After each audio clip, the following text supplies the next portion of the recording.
भैया आकांक्षा दुबे की जिस तरीके से जो घटना हुई है उस घटना पर रितेश पांडे जी जाते हैं, घटना के जो घाट पर जहाँ पर उनको नष्ट किया गया वहाँ भी रितेश पांडे जाते हैं। इंडस्ट्री बहुत बड़ी है, नहीं देखिए, परिवार सब एक हैं आप लोग, लेकिन सिर्फ रितेश पांडे ही और अक्षरा सिंह क्यों जाते हैं वहाँ उनसे मिलने? देखिए उसको हम लोग अंतिम संस्कार बोलते हैं सनातन में, जो मणिकर्णिका घाट पे हो रहा था। और हमारे सनातन ने, हमारे धर्म ने हमको ये सिखाया है कि आप किसी के अगर भले सुख में शामिल ना हो लेकिन उसके दुख में शामिल होना चाहिए। और मैं पता चला कि अंतिम संस्कार हो रहा है मणिकर्णिका पे। मैं उसी दिन मुंबई से आया था, तो हमारा फर्ज था कि मैं जाना चाहिए था और मैं गया। ये जो घटना हुई है भैया, काफ़ी भोजपुरी इंडस्ट्री में शोक की लहर है और काफ़ी चौंका देने वाली घटना है। इस घटना के बारे में आप कितना चिंतित हैं और इस घटना के बारे में आप क्या कहना चाहते हैं? देखिए ये बहुत ही दुखद घटना है, ऐसा बिल्कुल नहीं होना चाहिए था। अपने आप को खत्म करने का निर्णय इस दुनिया का सबसे खराब निर्णय है, लेकिन कौन किस परिस्थिति में यह निर्णय लेता है तो ये गलत निर्णय। कोई भी, दुनिया का कोई भी आदमी इसको सही नहीं ठहरा सकता कि अपने आप को खत्म करने का निर्णय सही है, कोई नहीं कह सकता। लेकिन अब जाने वाला तो चला गया, वो किस परिस्थिति में ऐसा कदम उठाया भगवान जाने। ऊपर भगवान है, नीचे कानून है, संविधान है हमारा, हम जिस देश में रहते हैं यही पता लगाएगा। भैया उस घटना के पीछे समर सिंह का काफ़ी नाम आ रहा है जोर से, जो समर सिंह भोजपुरी इंडस्ट्री से आते हैं। आपको क्या कहना है आकांक्षा दुबे की घटना के बारे में कि अच्छी तरीके से इसका जांच हो? बिल्कुल, देखिए कानून अपना काम कर रहा है और खास करके बाबा का शासन है, बाबा का राज्य है। यहाँ पे हमें नहीं लगता कि किसी के साथ अन्याय होगा, सबको न्याय मिलेगा। कानून अपना काम कर रहा है। अगर हम ये चाहते हैं कि भैया दोषी जब अगर कोई हो तो उसे बख्शा न जाए, लेकिन निर्दोष अगर कोई हो तो वो भी बेचारा फंसेगा। हाँ, दोषी हो तो ना बख्शिए, लेकिन निर्दोष भी अगर कोई हो तो वो बेचारा फंसे ना। हम बहुत सुनते हैं कि निर्दोष लोग भी फंस जाते हैं, तो ऐसा भी नहीं होना चाहिए। दोषी है तो उसे जरूर सजा दीजिए, मगर निर्दोष भी कोई फंसना नहीं चाहिए। निष्पक्ष जांच होना चाहिए। निष्पक्ष जांच। एक सवाल भैया, का भोजपुरी इंडस्ट्री में अभी भी एकता बाटे? क्योंकि भैया भोजपुरी को परिवार कहा जाता है, लेकिन परिवार नजर नहीं आ रहा है। किस तथ्य के आधार पे बोल रहे हैं आप ऐसे? जिस तरह से भैया उनके शव को जब अंतिम संस्कार के लिए मणिकर्णिका घाट ले जाया गया था, तो वहाँ पे जब उनका अंतिम संस्कार हो रहा था तो 7-8 आदमी ही दिख रहे थे कहीं ना कहीं। देखिए अभी तो देखिए, अभी मैंने देखा अक्षरा सिंह जी गई थी जी, और भी लोग मेरे ख्याल से जाएंगे, क्योंकि देखिए जो अंतिम संस्कार यहाँ पे मणिकर्णिका पे हो रहा था तो किसी को पता नहीं था कि किस टाइम में लोग शव लेके जाएंगे और वहाँ पे अंतिम संस्कार करेंगे। हम लोगों का तो मान लीजिए हम लोग बनारस में हैं, चारों तरफ हम लोगों के लोग हैं, तो हम लोग पता करके वहाँ पे चले गए। लेकिन और लोगों को पता नहीं था। जैसे हमसे अभी कल या परसों ताराचंडी महोत्सव था, वहाँ पे कल्लू जी हमसे मिले थे। उन्होंने हमसे पूछा आप गए थे? मैंने बोला हाँ गए थे। वो बोले हमें पता ही नहीं चला, नहीं तो हम भी आते। तो हमें उसी समय ये लगा कि बहुत सारे लोगों को पता ही नहीं था, इसलिए वो लोग नहीं पहुंच पाए।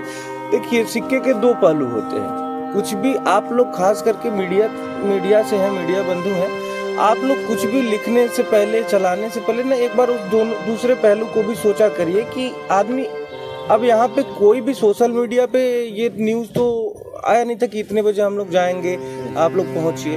तो जानकारी के अभाव, मुझे ऐसा लगता है कि जानकारी के अभाव में भी बहुत सारे लोग नहीं पहुंच पाए।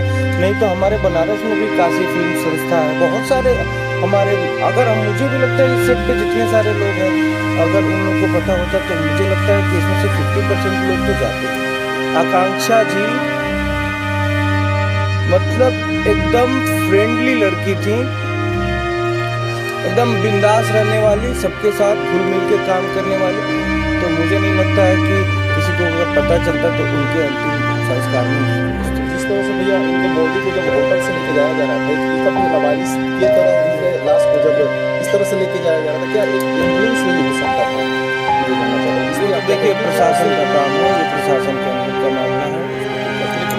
सेलिब्रिटी इंडस्ट्री में हो गई सेलिब्रिटी जो कुछ ऐसे कुछ नहीं है उनको तिरंगा में भी लपेट कर देखिए भैया, हमारे ख्याल से जो शासन प्रशासन और संविधान की नज़र में हम सेलिब्रिटी हैं या कुछ भी हैं, सारे नागरिक एक समान हैं। हम आप ये सब लोग एक समान हैं। सेलिब्रिटी हैं, ठीक है, ये जनता का प्यार है, लेकिन मुझे नहीं लगता कि संविधान की नज़र में, कानून की नज़र में कोई अलग है। जो अगर मैं सेलिब्रिटी हूँ, मैं कोई अगर गुनाह कर दिया और वही गुनाह आप सेम किए, तो सेम सज़ा हमारे लिए भी है और सेम सज़ा आपके लिए भी। हमारे आपके में कोई अंतर नहीं है। भैया एक बहुत छोटा सा सवाल रहेगा आपसे। श्रीदेवी कुछ दिन पहले डेथ करती हैं, जो कि हिंदी इंडस्ट्री से आती है, वो भी दारू पीकर मर गए, तो उन्हें तो तिरंगा में लपेट कर न जाने कौन कौन सी चीज़ किए गए। तिरंगा में लपेटा गया था, मुझे तो इसकी जानकारी नहीं है। श्रीदेवी जी को तिरंगे में नहीं लपेटा, नहीं, इसकी जानकारी नहीं है। और वो दुबई में शायद उनका देहांत हुआ था। उनके पिताजी का भी अभी आर्थिक स्थिति सही नहीं है, लीवर भी पिताजी का डैमेज है और उस घर का काफ़ी स्थिति अभी खराब है, आर्थिक स्थिति। उसको लेकर भोजपुरी इंडस्ट्री से आप लोग मदद करेंगे?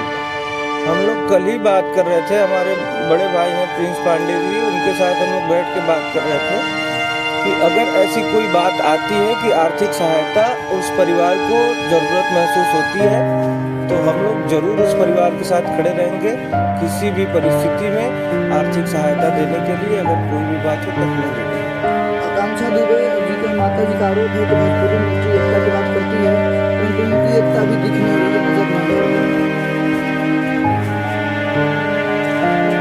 अब देखिए, इसके बारे में मैंने बताया, एकता तो है भोजपुरी इंडस्ट्री में, क्यों नहीं एकता है। हम लोग एक परिवार के हैं। हम ज़्यादातर भोजपुरी इंडस्ट्री में काम करने वाले लोग या तो उत्तर प्रदेश से हैं या तो बिहार से हैं।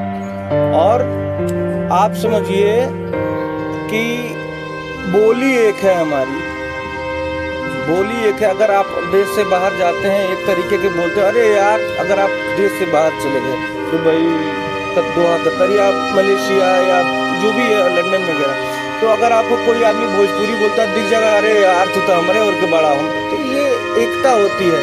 तो हम लोग तो भोजपुरी साथ में बोलते हैं, भोजपुरी इंडस्ट्री में कार्य करते हैं। आज सबका घर चल रहा है भोजपुरी इंडस्ट्री की बदौलत, तो एक परिवार तो हम लोग हुए ही। अब ये है कि किस बात पे किसका मत मिलता है। अगर हमारा आपसे मत नहीं मिल रहा है तो ज़बरदस्ती तो नहीं मिला सकते ना। कौन किस मत का है, कौन क्या सोचता है, इस पे अपना सोच आदमी दूसरे को थोप नहीं सकता है। हमारे भोजपुरी इंडस्ट्री में अभी 3 सांसद हैं, इन्हीं का भी कोई बयान नहीं आया। अच्छा, किस मामले में? आकांक्षा दुबे उनकी मां ने का नाम था कि 3 सांसद है, वो भी भोजपुरी का बताया गया। दिनेश लाल यादव और रवि किशन जी और मनोज तिवारी, किसी का बयान नहीं आया। किस मामले में? इस मामले में क्या मतलब? मां का आरोप है कि भोजपुरी से 3 सांसद है जी, कोई आवाज नहीं उठा रहा है। यूपी के मामले में बोल रहे कि यूपी में हम हैं और सरकार से मांग करते हैं और 3 सांसद हैं भोजपुरी इंडस्ट्री से। हमने तो देखा था दिनेश भैया का पोस्ट, और भी बहुत सारे पोस्ट देखे थे, उन लोगों ने पोस्ट तो डाले थे।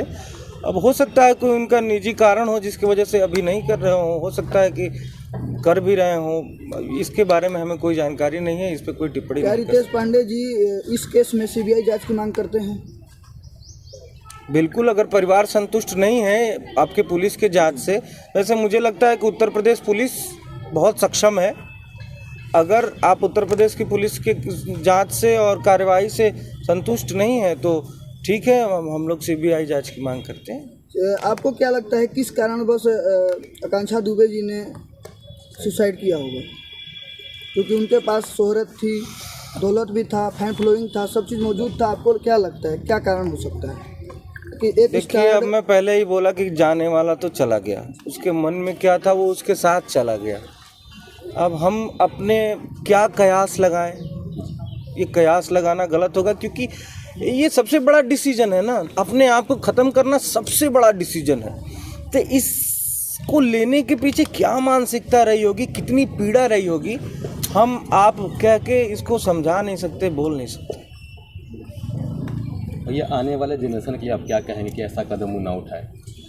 हम आने वाले जनरेशन के लिए यही कहेंगे, भैया ये जीवन बहुत अनमोल है जी, बड़ा भाग मानुष तन पावा, बहुत अनमोल है जीवन।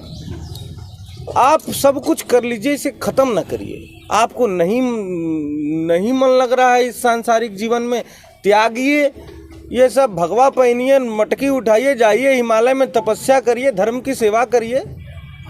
चाहे आप जिस धर्म से आते हो उस धर्म की सेवा करिए, धर्म का प्रचार करिए, धर्म के लिए जीवन अपना दे दीजिए, प्रभु को समर्पित कर दीजिए, लेकिन उसको ख़त्म ना करिए।